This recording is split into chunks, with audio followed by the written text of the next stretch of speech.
네, 안녕하세요. 김성래입니다. 최근에는 온라인보다는 오프라인에서 좀 많은 분들을 뵙게 된 것 같은데요. 올해도 많은 곳에서 수업하면서 또 일하면서 많이 뵙게 되지 않을까 싶습니다. 지금 유튜브를 봤더니 올린 지가 꽤 됐네요. 오늘은 최근에 제가 조금 많이 써본 카메라가 있어가지고 한번 이런저런 이야기들을 해볼까 하고 유튜브를 열어봤습니다.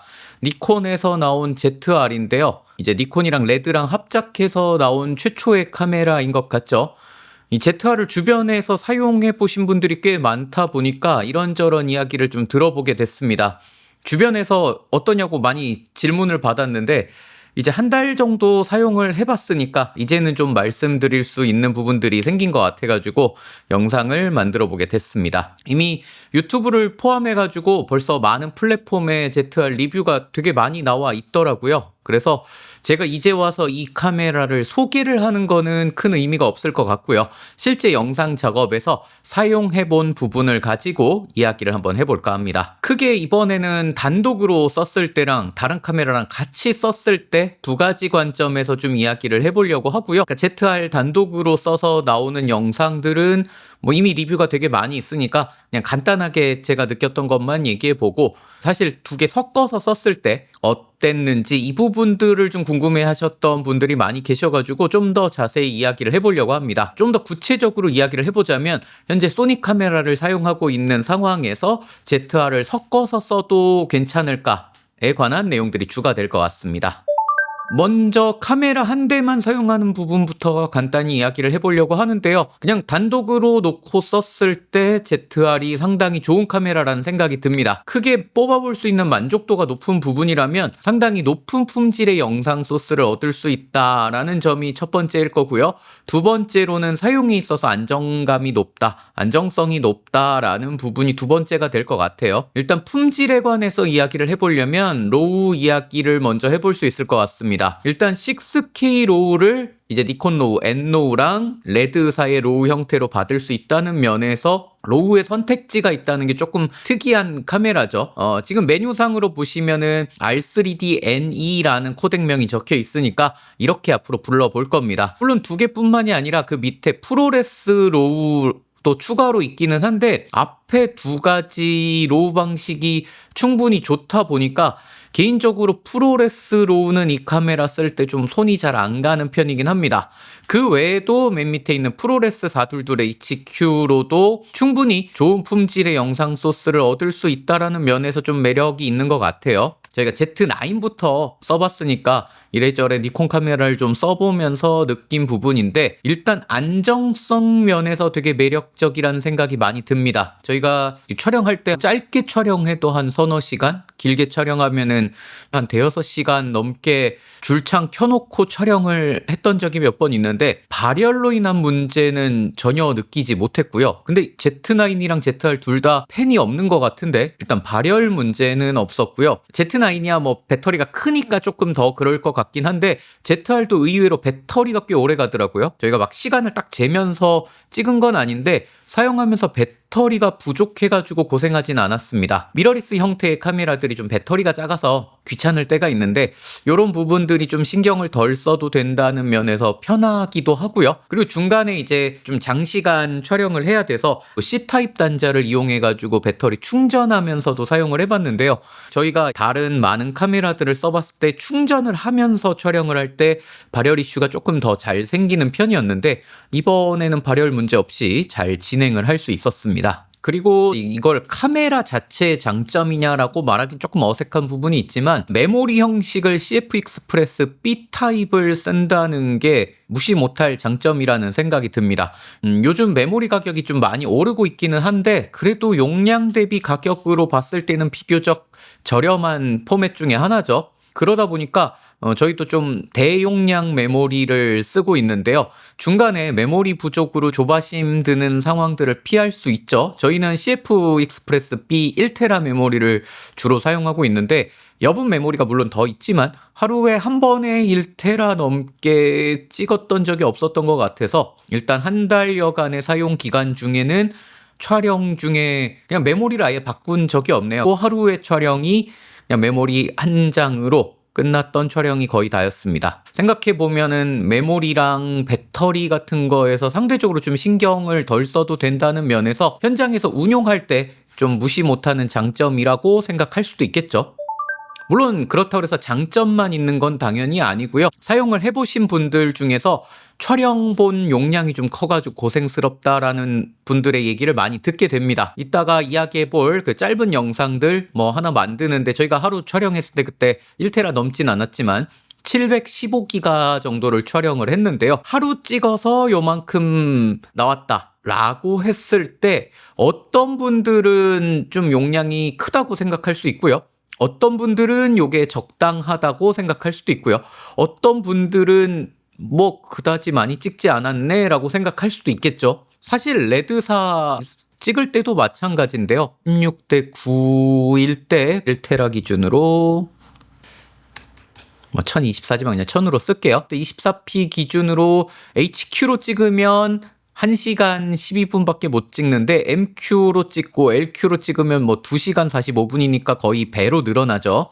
근데 실제로 찍어보신 분들 많이 아시겠지만 LQ로 찍었다고 해도 현실적으로 막 되게 화질이 나쁘냐 그러면 전혀 그렇지 않거든요. 그래서 LQ로도 되게 많이 찍고 이제 ELQ로도 찍는 경우들이 있다라는 것들을 고려해 봤을 때 용량적인 부분에서 개선이 조금 있으면 좋겠다라는 생각은 들죠. 그리고 기존의 엔노우 같은 경우만 해도 이제 고화질, 일반 화질 메뉴상으로는 이제 하이랑 노말로 메뉴에 표기되는데요. 요런 부분에 따라서 전속률이 2배 차이 납니다. 이제 고화질 대비 일반 화질이 전속률이 절반인 것들을 확인해 보실 수가 있고요. 실제로 저희도 엔로우를 쓸 때는 주로 일반 화질로 찍는 편이에요. R3D 애니의 경우에도 기본적으로 고화질 엔로우랑 비슷한 전속률을 가지는데 레드에 있던 HQ, MQ, LQ 개념을 생각해 봤을 때 이런 부분들은 나중에 업데이트로 조금 더 개선이 되면 좋겠다라는 생각이 듭니다. 용량을 포함해 가지고 높은 연산 자원도 필요한 로우의 특성상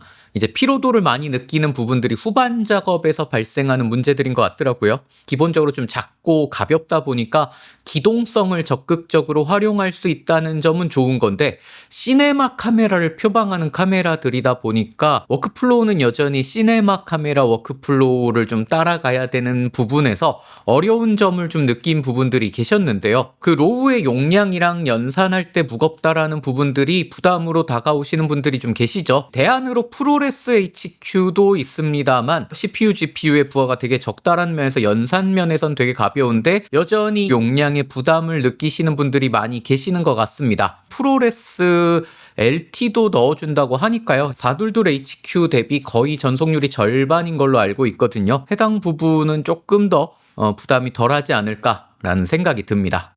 이런 경우들을 보면 전문가급 성능을 일반 소비자용 폼팩터에 넣었을 때 어떤 이질감이라고 해야 될까요? 병목이라고 해야 될까요? 이런 것들이 생기는 경우들이 좀 있는 것 같은데요.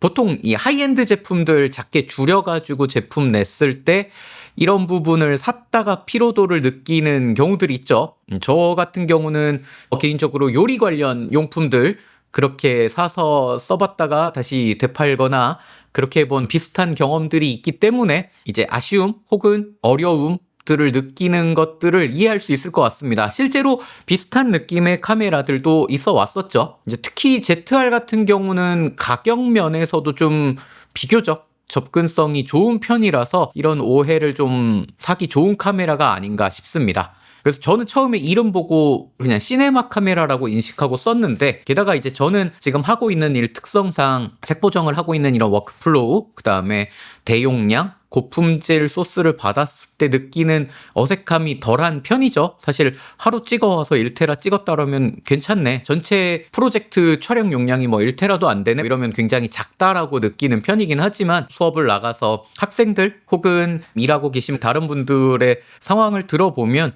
용량을 부담스러워 하시는 분들이 꽤 많이 계시죠. 그런 면에서 가볍게 사용할 수 있는 미러리스의 관점으로 봤을 때 좋은 카메라냐라고 하면 어색함이 생길 수 있는 카메라라고 생각합니다. 그래도 이 가격에 6K 로우를 쓸 수 있다라는 면에서 개인적으로는 좀 가성비 좋은 카메라다라고 생각을 하고 있어요.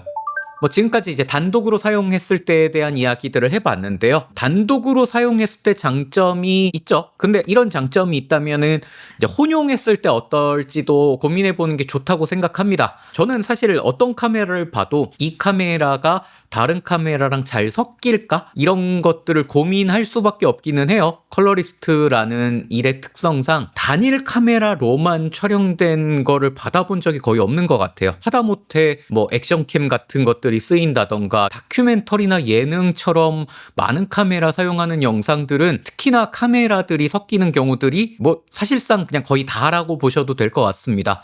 예전에 한번 8종류 정도 되는 카메라로 섞어서 찍어온 작품이 있었는데 그때 좀 고생을 좀 했던 기억이 있거든요. 그러다 보니까 색보정을 하는 입장에서는 잘 섞이는 카메라의 조합이나 혹은 잘 섞이지 않는 카메라의 조합이라는 것들을 고민을 하게 됩니다. 뭐 다른 컬러리스트 분들 만나가지고 뭐 술자리를 가지거나 그러다 보면 이 카메라랑 이 카메라랑 섞었을 때 조금 괜찮아. 요 조합은 좀 어렵던데 라는 얘기들을 하곤 해요. 특히 새로운 카메라 나왔을 때 이런 얘기 되게 많이 하게 되거든요. 섞었을 때 너무 어렵던데 이런 것들을 알고 있으면 같이 작업하게 되는 연출 감독님이나 촬영 감독님들이랑 이야기하게 되거든요. 카메라를 섞어 써야 되는데 요 카메라 조합 어떠냐라고 물어보시는 감독님들도 계시고 그 다음에 제가 색 보정을 할 거라면 제 입장에선 아무래도 제가 경험해 본 것 중에 요런 조합들은 괜찮던데요 라는 것들을 이야기해보고 추천드릴 때가 있죠. 그래서 그런 것들을 고민하게 되고는 하는데 이러면 댓글로 그럼 어떤 카메라가 잘 붙어요? 라고 물어보실 수 있는데 요게 사실은 정확하진 않아요. 왜 그러냐면 저는 이 두 카메라가 잘 붙는다고 생각하는데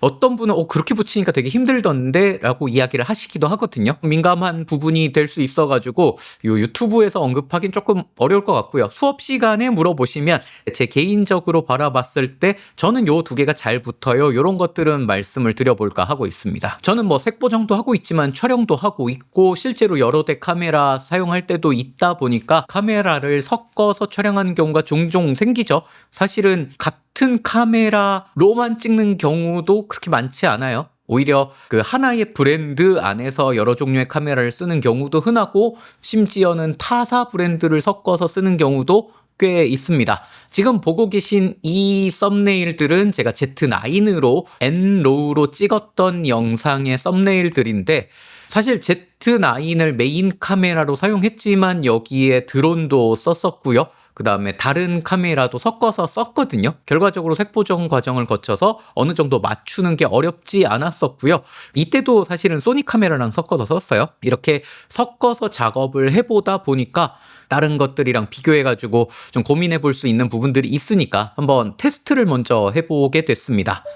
사실 테스트를 하게 되는데 제일 큰 기여를 한 게 이 제품이죠. 이 메가뎁이라고 하는데 이 마운트랑 Z 마운트를 섞어줄 수 있는 마운트 아답터라고 할 수 있을 것 같은데요. 이 오토포커스가 어느 정도 되다 보니까 기존에 가지고 있던 이 마운트 렌즈를 섞어서 쓸 수가 있었고 카메라가 좀 부족한 상황이 된 적이 있었거든요. 그렇게 된 거 한번 섞어서 소스를 담아보자 라는 생각이 들었죠. 그래서 한 달 정도 소니 카메라랑 섞어서 작업을 해보게 됐습니다. 저희를 포함해서 한국에서 소니 카메라 사용하시는 분들이 많기도 하고요. 여러 대를 조합해서 사용할 때 소니 카메라 중심으로 섞어서 쓸 때가 있다 보니까 이런 조합이 나쁘지 않다면 이제 저희는 하나의 선택지가 느는 거잖아요. 그래서 한번 테스트를 해보고 활용을 해보자 라는 생각을 해봤습니다. 결론부터 말씀을 드리자면 색보정 작업을 진행한다라는 전제 하에서는 소니 카메라랑 섞어서 쓰는데 크게 무리는 없다는 생각이 들고요. 그 다음에 품질을 고려해 봤을 때 개인적으로 지금 있는 일부러 이렇게 해놓은 FX9이랑 조합이 되게 괜찮더라고요.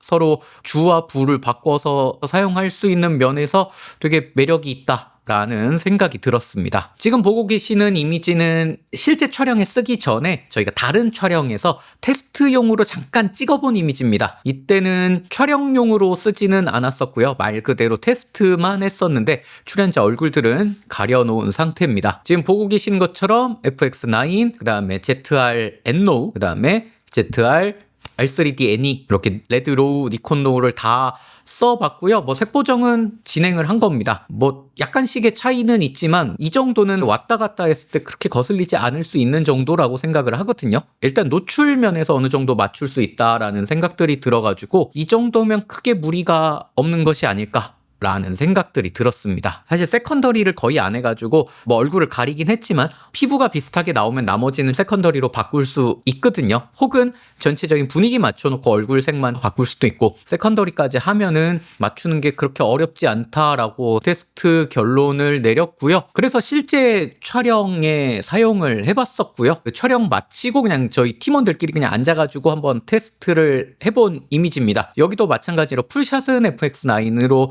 클로즈업을 FX30, 뭐 3, 그다음에 ZR을 썼는데, 이때 같은 경우는 아무래도 장시간 촬영이 필요하다 보니까 프로레스 HQ N로그 감마를 사용했습니다. 후반 작업이 크게 어렵냐라고 그러면은 그렇지는 않았고요. 사실 그냥 이렇게 보정해놓고 봤을 때 피부톤이 보면 조금씩 차이는 나기는 해요. 차이가 나기는 하는데 이 정도면은 섞어서 찍었을 때, 특히 컷이 넘어갔을 때 전혀 문제가 없다라고 생각을 했고, 실제로 이것도 결론적으로는 아무 무리 없이 잘 데이터를 넘겨주고 작업을 끝냈었습니다. FX3, 30, ZR, FX9까지 이렇게 섞어서 써보게 되었는데요. 보통 많이들 이렇게 비교를 하시더라고요. FX3랑 ZR이랑 아무래도 폼팩터가 비슷하고 운용 면에서 좀 비슷하다 보니까 비교를 많이 하게 되시는 것 같은데, 소니 카메라도 저희도 꽤 오래 써온 상황에서 영상의 품질이나 워크플로우를 고려해보면 개인적으로는 FX9이랑 더 비교가 많이 되고 비교할 만큼 비슷한 점도 좀 많다라는 생각이 들었습니다. 특히 이제 오라이 코덱, ZR에서는 프로레스 HQ일 거고요. FX9에서는 XAVC-I 코덱이겠죠. 둘 다 422 10비트로 찍는 오라이 코덱을 쓴다라는 전제하에서 특히나 더 비슷하다는 생각이 들었는데요. 일단은 풍부하게 담아낼 수 있는 개조나 젤로 현상 적은 면에서도 그랬고요. 그 다음에 오라이 코덱 사용할 때 둘 다 4K로 찍을 때는 6K를 오버샘플링 해가지고 4K를 담아낸다는 특성, 아마 이것 때문에 좀 개조가 풍부하지 않나라는 생각들이 들었고요. 그 다음에 오라이 코덱 특성상 좀 작업이 가볍다라는 면도 FX9이랑 비교했을 때 더 어울리는 특성이 아닐까라는 생각들을 해봤습니다. 이제 둘이 잘 어울리는 거를 확인도 해볼 겸 해가지고 워크플로우 상에서 벌어지는 일, 뭐 이런 것들 다 고려해가지고 편집 수업을 위해서 좀 짧은 영상도 같이 만들어 봤었는데요. 왼쪽이 ZR R3D 애니로 찍은 영상이고 오른쪽이 FX9 XAVC-I로 찍은 영상입니다. 막 프록시도 만들고 원본으로 대체한 작업 뭐 이런 것도 해보려고 해가지고 이제 프로레스로 찍지 않고 ZR은 R3D 애니로 찍었습니다. 아직 편집이 다 안 끝나서 간단하게 보정을 해가지고 만들어 놓은 샷인데요. 보시기에 어때요? 물론 세컨더리까지 하면 더 비슷하게 만들 수 있겠지만 뭐 그냥 쓱쓱 보정을 해봤을 때 어느 정도 그냥 같이 쓸 수 있는 카메라다라고 느끼기에는 어렵지 않다라는 생각이 듭니다. 이제 이번에는 둘 대화 장면에서 양쪽으로 오가는 이미지인데요. 마찬가지로 뭐 그냥 가볍게 보정을 해봤고요. 둘 사이에 샷이 넘어갔을 때 그렇게 이질감이 크다라는 생각은 많이 들지 않았습니다. 물론 뭐 이제 프록시 작업으로 편집을 한다라는 면에서는 뭐 문제가 없고요.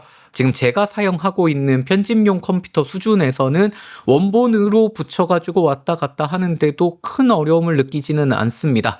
그러다 보니까 뭐 작업의 편의성 면이나 아니면 이미지의 품질 면에서도 같이 섞어서 쓸 수 있다라는 걸 이야기하는데 무리는 없다는 생각이 듭니다. 물론 그런 것들은 있어요. ZR이 6K 로우로 찍고 FX9이 4K로 찍다 보니까 단순하게 그 두 개의 퀄리티를 놓고 그냥 딱 1대1로 좀 확대해서 보면은 차이가 납니다. 아무래도 6K 로우가 많은 정보들을 담고 있고 뭐 노이즈를 밀었을 때 노이즈도 조금 더 잘 밀리고 후반 작업의 용이함이 높은 거는 사실이에요. 근데 그렇다고 했을 때 그 두 개가 뭔가 이질적이어가지고 같이 쓰면 굉장히 차이가 나냐라고 하면 제가 봤을 때는 뭐 그런 것들을 줄일 수 있는 테크닉은 얼마든지 있다라는 생각이 들어서 그냥 혼용해서 쓰기에 괜찮지 않을까라는 생각이 들었습니다.